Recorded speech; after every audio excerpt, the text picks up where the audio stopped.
দাসের গলার শেকল খোলে, প্রভুর আত্মার শেকলও খোলে। হেগেল 8 শতাব্দী পরে যেটা যুক্তি দিয়ে বুঝাইতে গেলেন প্রভুদাস সম্পর্ক কেউ মুক্ত না, এই কথাটা ইসলামী চিন্তায় আগে থেকেই বসা আছে।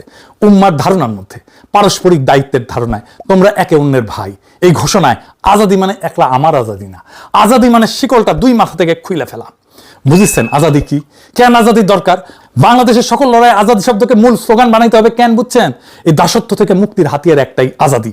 শুধু আল্লাহর কাছে আত্মসমর্পণ, অন্য কারো কাছে না, সৃষ্টিকর্তার কাছে আত্মসমর্পণ। মানে কি? মানে পশ্চিম আমার প্রভু না, ইন্ডিয়া আমার প্রভু না, প্রাচ্য আমার প্রভু না, বাজার আমার প্রভু না, রাষ্ট্র আমার প্রভু না, দল আমার প্রভু না। আমি শুধু সৃষ্টিকর্তার আল্লাহর দাস, বাকি সবাই আমার ভাই, আমার বোন, আমার সমান।